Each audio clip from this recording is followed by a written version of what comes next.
All right, these are the scenes on the stock market. Over $1 trillion was actually wiped out yesterday as the market pretty much collapsed yesterday. It didn't do any favors for crypto. You can see Bitcoin's about 56,485. Altcoins are wrecked, absolutely wrecked in the last 24 hours. And now there are concerns that when you look at what actually caused this collapse on the stock market yesterday, there are concerns that we are heading for a crypto collapse. And when I say a crypto collapse, this is the 2001 collapse on the tech bubble. And you can see that the NASDAQ went from 4,813, 80% down to 788. And there are concerns that this is what's going to happen to the altcoin market. I'm going to show you where those concerns are coming from. And it is similar to what caused the stock market collapse. That's why I want to talk to you about it today. And then tell you whether what we should be doing, whether we should be worried, and what the next steps are. That's what we're going to be talking about today. So let's go, guys.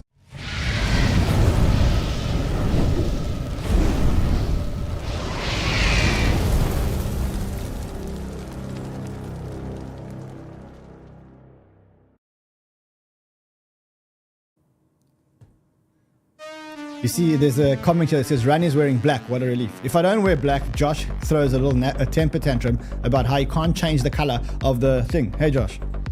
Guys, how are you doing out there? I mean, I know it's tough out there. I mean, I'm surprised that there's so many of you that are still here. I thought everybody would get actually wrecked with this last little stock market, with this last little correction that we've had. Let me know in the chat how you guys are doing. Let me know how you guys are feeling.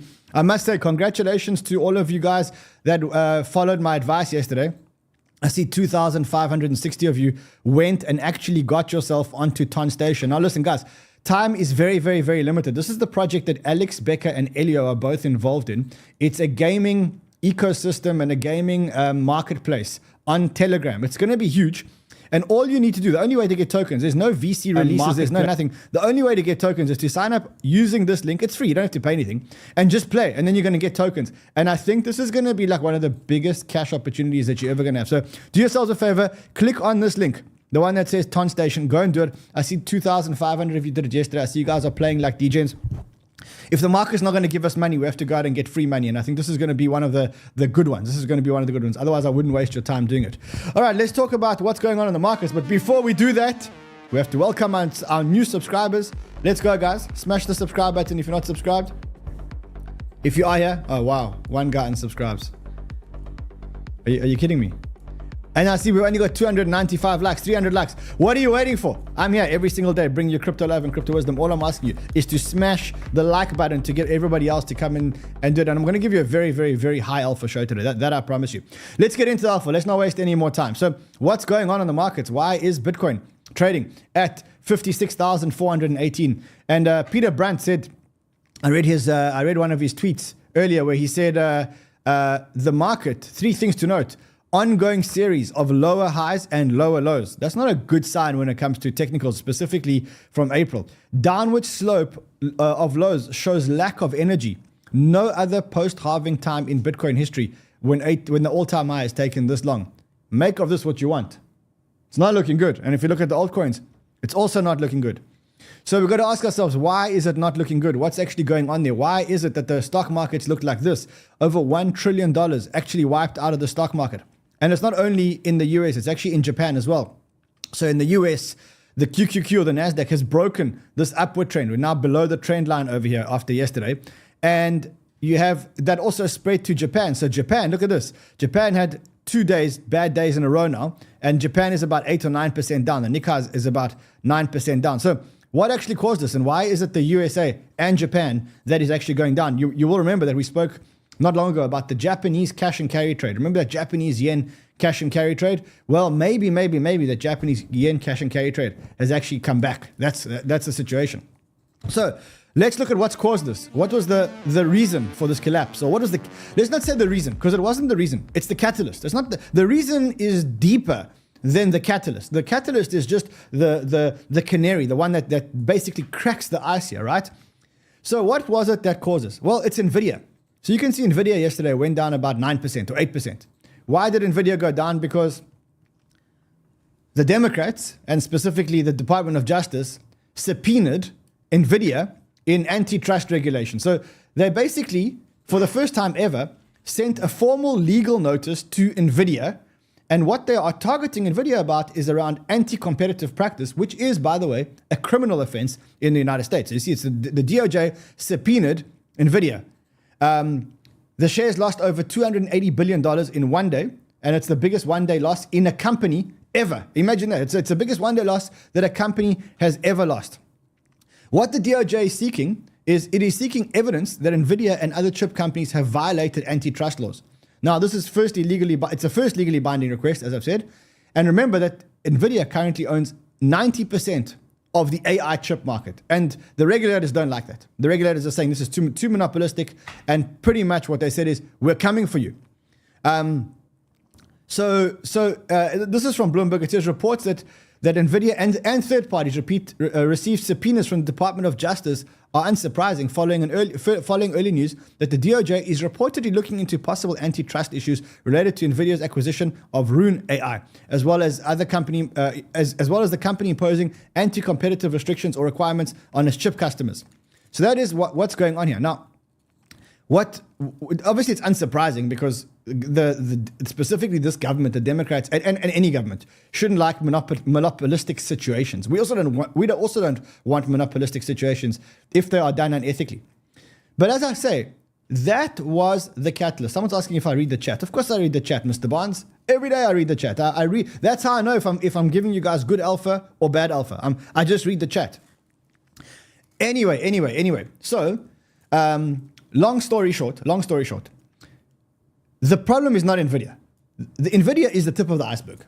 The problem is that what the market is now realizing is that the returns of the markets have been concentrated into 7 stocks, which are called the Magnificent Seven, right? And so what the market is starting to say now is when the market looks at it, the market is saying, they look at this, they go, hold on. You've got one company being challenged by the Department of Justice. And as a result, that company posted the single daily gain by market cap in history and also the single daily loss in market cap in history. And that one company has erased $1 trillion in 1 month. Okay, now what is the market actually worried about here? It's not actually NVIDIA. Yes, NVIDIA is very, very, very worrying. But more than that, they are worried about this. They are worried because now they're saying, hold on, there are 7 stocks that have accounted for 60% of the S&P 500 returns.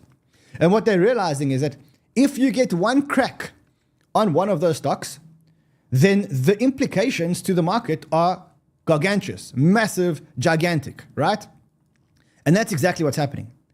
Further to that, you'll remember that we spoke about the yen cash and carry trade. Now, for those people who missed class the other day, the yen cash and carry trade originated when Japan allowed people to borrow yen risk-free.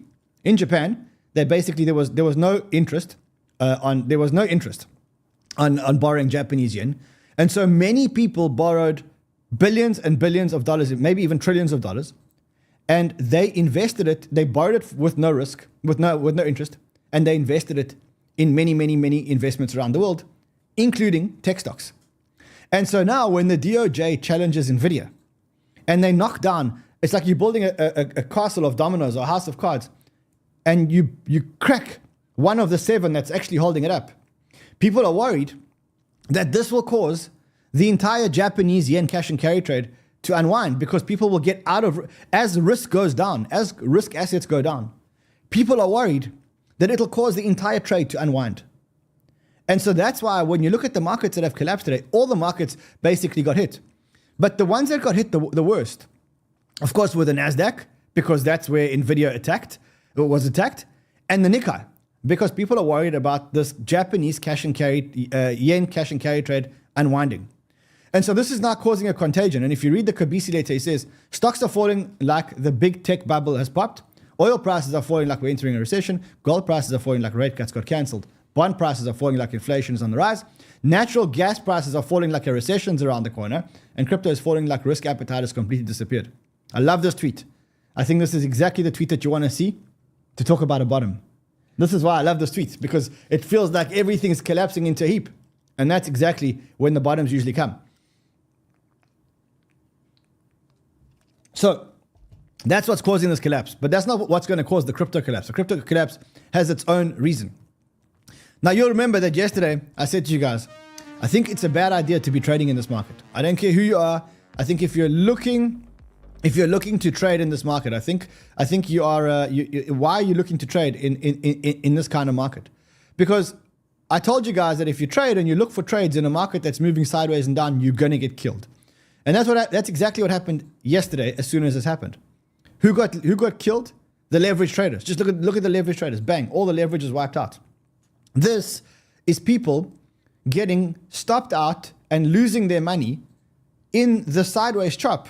And those people are not going to be with us when the market eventually goes up. That's why I said to you, your aim is to survive. Don't get caught out in and become one of the statistics that gets flashed out every time we have a leverage flash, right? And you can see the OI just keeps going up because people look for trades that don't actually exist, and down. This is not the time to be taking trades. The time to be taking trades is when the market is directional. Right now, the market's not directional. It's sideways and down.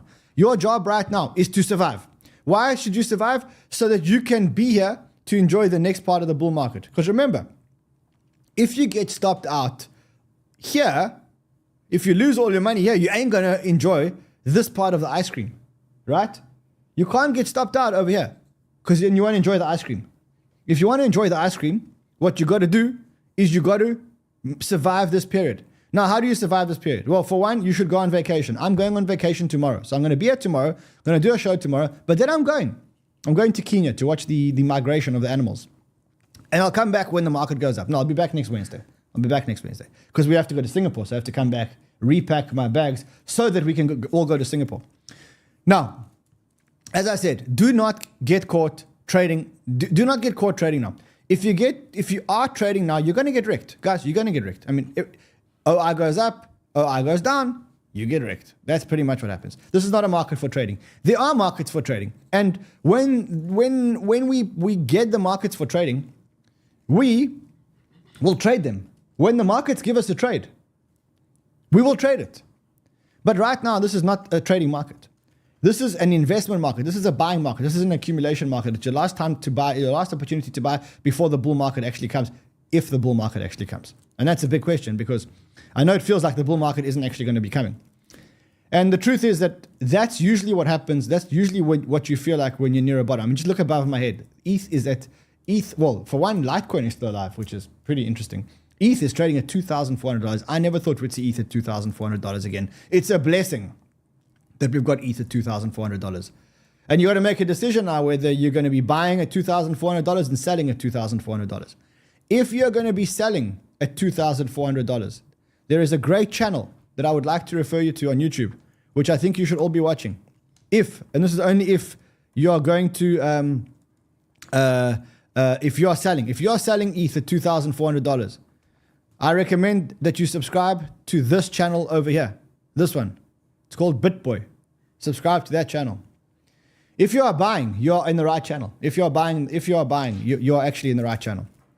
Anyway, let's carry on. So, listen, I know it's tough out there. On a very serious note. Well, you can't really be serious. Let's go to this one over here. So, it's getting tough out there. We're 190 days of sideways movement. I was thinking about it today. 190 days is 6 months. 6 months, 6+ months of sideways movement. You know, like, I mean, I don't know if you guys have taken the time to actually think about it, because I think we're like the frogs in the boiling water, you know, where they boil the water and the frog just keeps staying in the water. That's what it's like. That's what it's like. Or at least that's how I feel it.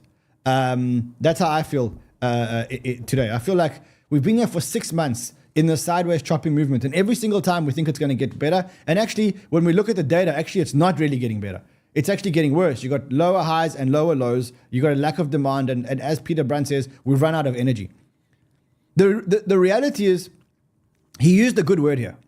He used the word energy somewhere. He said lack of energy. Now that is something that I want to talk to you about, because I think he's wrong about the lack of energy. Or he's right about the lack of energy, but he's not analyzing the reason why there is a lack of energy. And that's what I want to talk to you about. So, you know, like energy needs to be like you want to say almost consistent, like up or down. When you have too much up, the problem is you go too high too quickly. and then there's no one to catch you on the way down. That's pretty much how you need to think about it. If something goes up too quickly, there's no one to catch you on the way down. Now remember, in the beginning of the year, we went very high very quickly, unnaturally, because usually we only go high after the halving. But this time, we went very high, and we went very high unnaturally. Now, what does that mean? It means that when you go too far up, the world has to come back to equilibrium. The market has to come back to equilibrium. And so what's going to happen is there's no energy to push the market up because the energy is way lower. The energy is there, but it's just way lower. And so I think because of the ETF, it took us too high too quickly, and it basically sucked out all the energy. And now we have to go down to actually let it catch up. I got to be honest with you guys, and I'm saying this truthfully and honestly because I know that you probably feel like I feel that this is very, very, very hard to be in the market. Imagine your whole life being in the market like me. I'm an investor in the market. I'm also a content creator in the market. Also, my business is 100% a factor of the market. I wake up every morning. Can you imagine, just for 1 second? I know a lot of you are very similar to me. Are very similar to me. I wake up every morning, and the price of crypto really reflects my mood of the day. Has to. Why? Because if the prices are going down, it means less people will watch YouTube. If less people watch YouTube, there's less sponsorship. If there's less sponsorship, there's less profits for the business. My personal portfolio obviously also goes down every time the market goes down. On top of that, my staff morale, I mean, people don't work here because they like me. People hate me, but they love crypto. So they'll end up working in a full-time crypto job. Ask Andre, he'll tell you. It's true, right? No. So they work here because they love crypto, but who loves crypto when the prices keep going down? So I don't know about you, but my entire life is like governed by the crypto price. That's pretty much what it is. And so I want to be honest with you. This is probably one of the toughest periods that I've ever gone through in terms of making content and making it interesting. But somehow every day I find passion in the fact that we're solving the riddles of the market. Like we know why Nvidia went down. We know why it took down why the Japanese market is going down. We kind of see the future for what's happening in crypto. And what makes it all worth it is when we get it right. Like yesterday I said to you guys, you should look at this 𝗕𝗬𝗕𝗏. Do you remember yesterday on the show I said to you, look at 𝗕𝗬𝗕𝗏, $15 million market cap. Bang, you would have doubled your money. On a day like this. On a day like this, I said, buy 𝗕𝗬𝗕𝗏. Bang, I said I bought it, doubled our money. And so all I'm saying to you guys is, I know it's tough. It is the toughest time that I've had in crypto. 𝗏𝗏𝗏𝗏 says, I've been in this market for over 10 years, and currently we're going through one of the toughest periods. If you survive this, you're going to make it big. And I've seen this a million times. There's only one time in my life where this market has managed to flash me out, and that is after COVID. The market flashed me out from about August to about October. 2 months, it flashed me out. I was out of crypto. And I came back because yield farming came back, and that was when the biggest bull market in the world started. Now I'm feeling the same way. I'm not leaving, but I'm telling you, I know it's hard to be here. And I know when it's hard to be here, that's usually when the market turns. And so what I recommend is, now that the interest is down, just remember to keep your eyes on the big picture. Keep your eyes on the big picture. And the big picture says, stuff you, zoom out. We've spent all year consolidating in one of the biggest bull flags in Bitcoin history. When it breaks out, it'll send price to all-time highs. There is nothing more bullish as fuck than this. That's pretty much the way that I see it. That's how I see this bull flag. I mean, if you want to talk about charts, even Josh, who will always argue just for the sake of arguing, even he will tell you that this is a bull flag, right, Josh? Yes, that is. That is a bull flag, right? Correct. Gee, follow crypto legends. Even Josh, who will fight with you about everything. He will fight to you about everything. Even he's telling you that this is a bull flag. All right, so that's the way that I see it. Let's look at the altcoins. Or in fact, wait, maybe not. Maybe let's not look at the altcoins. There's nothing to see here, except one that we called yesterday. Thank heavens that we called it. It's this one over here, 𝗕𝗬𝗕𝗏. Yeah, flying, baby, flying. Just keep flying, baby. Just keep flying. Doubled our money. Doubled our money and our portfolio is 30% down. So we doubled our money on one token, small punt, and our entire portfolio is like 30% down today. Anyway, let's talk about the real problem at hand. Remember I said to you at the beginning of the show that I'm concerned about a 2001 style crypto collapse. For those of you who don't know what 2001 style crypto collapse. In the run up to 2000, this was called the dot-com bubble. What happened here was that there was a new technology called the internet, which launched. And the internet had the promise of big things to come. very similar to crypto. And so people landed up aping into anything that was internet related. Anything that was internet related, right? And they took the NASDAQ let's go from 1996, let's go from 1996. The NASDAQ went up 800% between 1996 and 2000. Now, you may say, well, 800% is not a lot for a shitcoin, but for an entire tech market index to go up 800%, that's huge. Now, the reason why it went up like this is because people really believed in this part of the market, people really believed in what the technology, which was the internet, could deliver. In this part of the market, what they realized was that this stupid technology doesn't work. In this part of the market, things like pets.com launched. Pets.com was the original website which was supposed to deliver pets to your house. You were supposed to deliver, you could buy pets and you could buy pet food over the internet. I mean, there was no way to deliver it to your house, but still. And then all of these crashed and they went pretty much down to the same levels. And it was a catastrophic, cataclysmic collapse. In fact, this collapse was so big that it took the NASDAQ 14 years to get back to the same levels. 14 fucking years. Can you imagine a crash? And then you have to wait 14 years for the index to go up to where it was. Absolutely fucking crazy. Anyway, there is a risk that the same thing could happen to crypto now. And I'm going to show you why I think the same thing could happen to crypto. And I'm going to show you how we could actually avoid it. And then we've got to make a decision as an industry as to what we want to do. So what's the issue?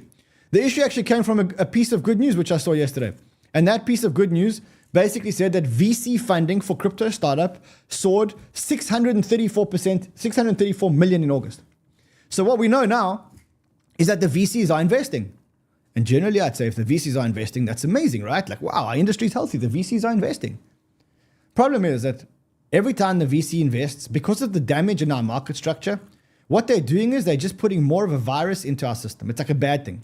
We don't want the VCs to carry on investing because the VCs broke our market. And what I mean is as follows. If you look at these tokens, Ethereum, Bitcoin, Solana, Phantom, those are the tokens that seem to have the biggest and most powerful communities. Now, why are communities important? Because communities are people that love and are interested in your token, right?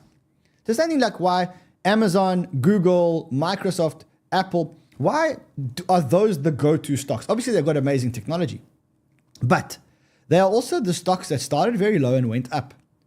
Now, when the tokens or stocks started at a very low level, they build community. And over here, the community starts getting rich. And when people get rich from a token, they pay attention to the token and they love the token, right? And so for me, I find that the best way to make people love a token and buy a token is obviously the token has to deliver on technology, but the token also has to deliver on making millionaires. If people make money on a token, they love the token. Now you can litmus test this, but let's look at the tokens that have the best communities. Communities equals support. Community equals people to buy the dip. Community equals liquidity. Community equals building. Now community equals PR. Community equals headlines because people want to hear about the Sol community. People want to hear. Nobody wants to hear about the Starknet community because there is no Starknet community. No one gives a shit. That's why nobody writes about Starknet. Now, what do you need to build community? You need to make people rich. How do people get rich? They buy cheap and they make money on a token. You know that when you buy a token if you buy Bitcoin for $500 and it goes up to $1,000 and it goes back down to $750, you're likely not to sell. But if you bought Bitcoin at $60,000 and the price goes down to $40,000, you're likely to get squeezed out. And so there's a big thing around psychology there. If you want a token to succeed, the broader community has to get in early and land up making money.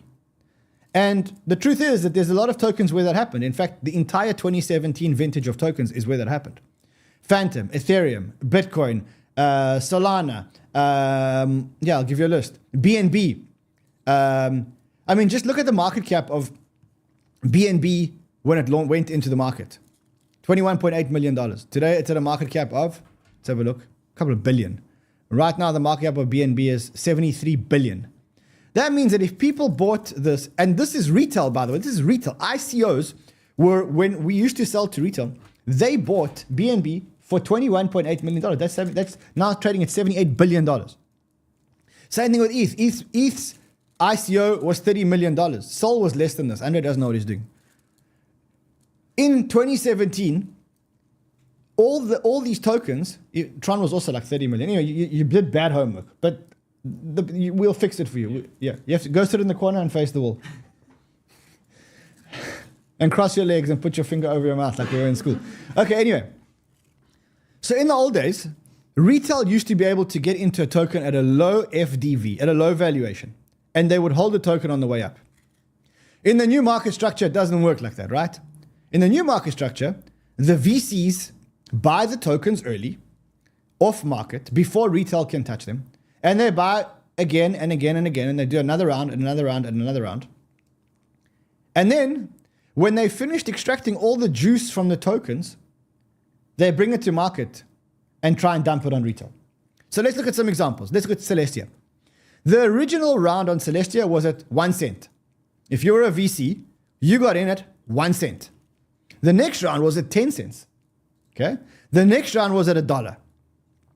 Now, if you were a and the first time that retail could buy this token, the first time retail could buy 𝗕𝗓𝗓 was at TIA USD. I hope I can find a chart that goes back long. Let's see, maybe this is a good one. The first time that retail could buy this product, it was at a $3 billion valuation, right? Which means, or $4 billion valuation, which means that on the first day that retail could get hold of 𝗕𝗓𝗓 as a token, the VCs were already up 421x on the investment. In order for retail to make a return, 𝗕𝗓𝗓 has to trade over a $4 billion valuation. How many people in retail do you think actually made money on 𝗕𝗓𝗓? I can tell you, the answer is 0. Because it came to market at a $4 billion valuation, and surprise, surprise, today it's trading at a $4 billion valuation. No retail ever made money on 𝗕𝗓𝗓. Let me give you some other examples. Okay, let's look at say.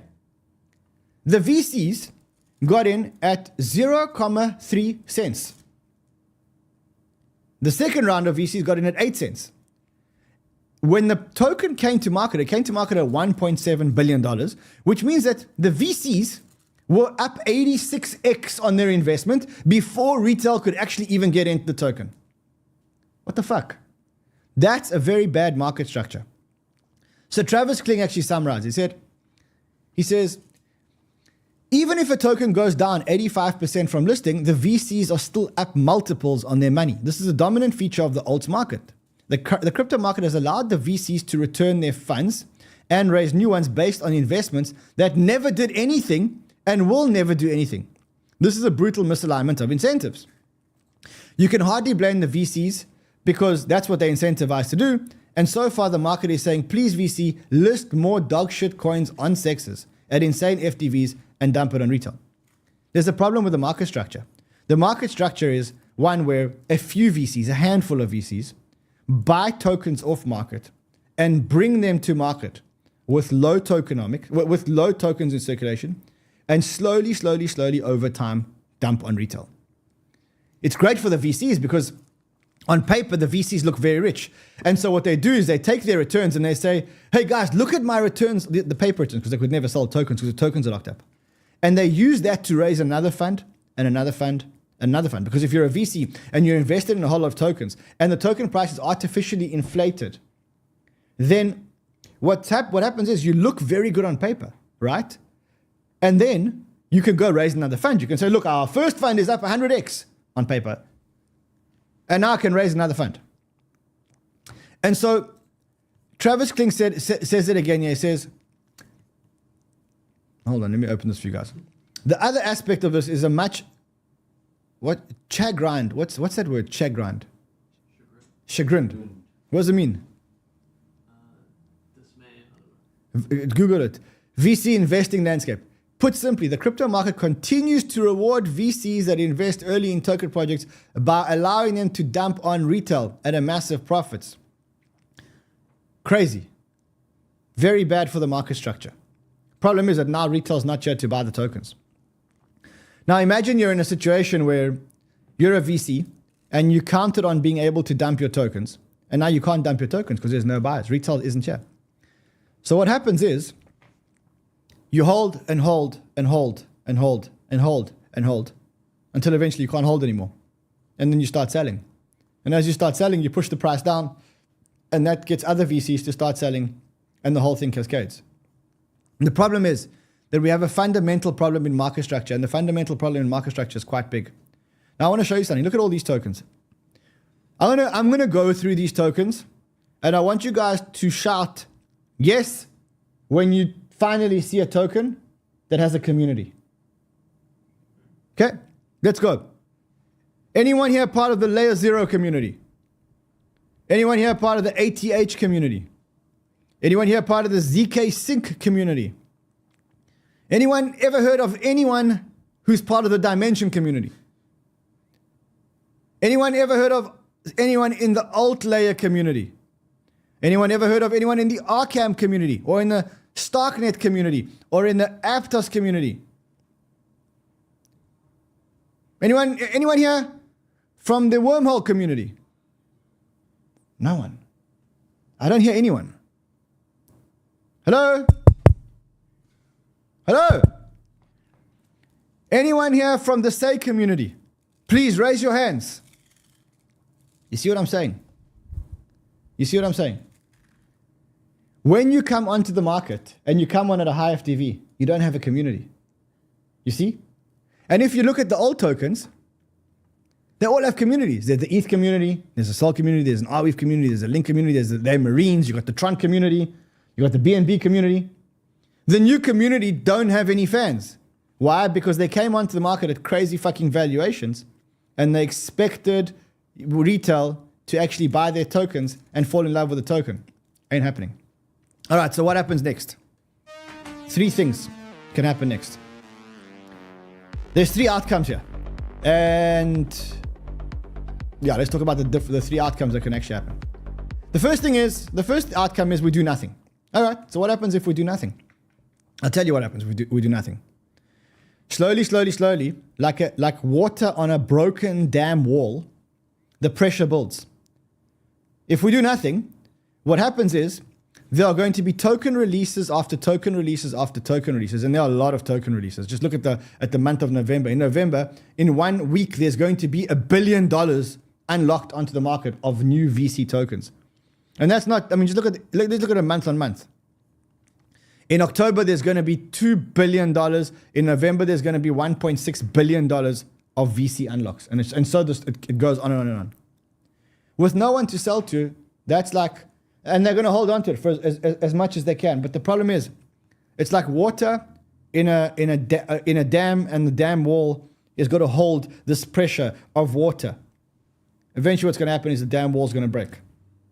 And we're going to get a cataclysmic collapse as everyone just dumps their tokens.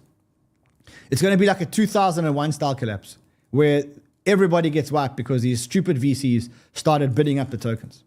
That's option 1 if we do nothing. Option 2, if we do nothing, then we just wait for the fundamentals to catch up to the price. And hopefully, at the same speed at which the tokens are being released, the fundamentals actually catch up to the price. Okay, it's not going to happen. Because the fundamentals are going to take much longer to catch up to the price than the tokenomics. Not a good scenario. The third option is one which I really love. And the reason why I really love it is because I think I came up with it. And I think it solves the entire market problem. The third option is for the tokens, the big projects, to just release their tokens. Forget about the VC lockups. Forget about all the lockups of tokens. Release the fucking tokens. If you release the tokens, the price of the tokens will go down. If the price of the tokens goes down, retail will have an unparalleled buying opportunity. So jobs openings came up well under. How does that help us? Let's just have a look at the markets. Nothing's happened. Job openings. Let's just see, let's have a look at this jobs opening story quickly. Are the researchers awake or are they not awake anymore? Okay, they are. Okay, I'm just checking.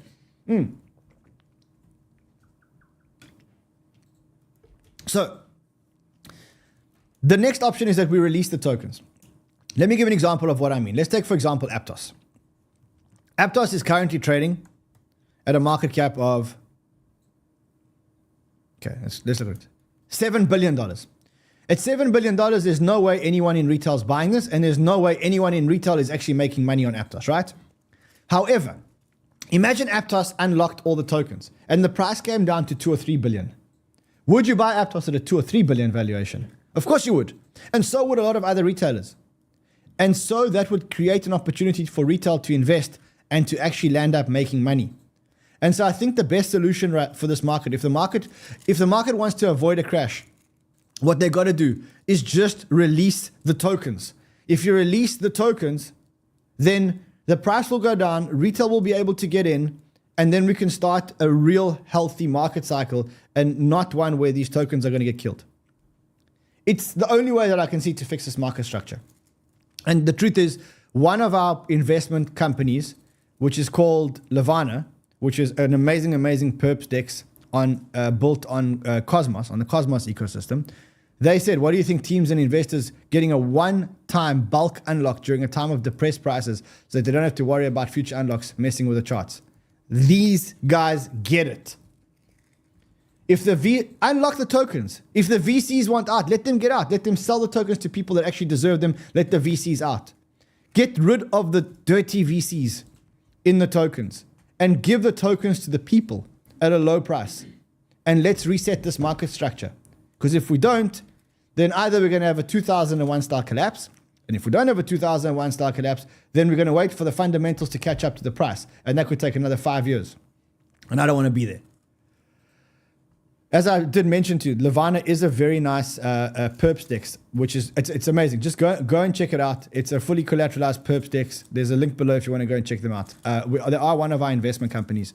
Yeah, I mean, over $3 billion of overall trading with over $4 million in fees collected. These numbers don't lie. 𝗕𝗓𝗓 is one of the best perps DEXs out there. Go and check it out. Also, if I looked at the valuation, unbelievable to think that this thing's got a fully diluted value of less than $20 million. Unbelievable. To be honest, if you're in a buying mood, this is probably one of the good ones to buy. All right, so that's it. That's what I'm saying. That's how we avoid... Whoa, hold on. There's stuff going on in the newsroom. Let's have a look here. Oh, so the job numbers came out much weaker than expected. And so now the Fed rate cuts seem to be... Now they're talking about 50 basis point rate cuts. I bet you there's not a 50 basis point rate cuts. Any money you want. Joe, if you want to have that bet... I'll take you the bet. Oh, it's not. What is he talking about? I don't even understand what he's talking about. All right, guys, listen. Remember that there are 11 days to win the Cybertruck. We have to give away the Cybertruck in 11 days. 10 days. Sign up to Bybit using the link below.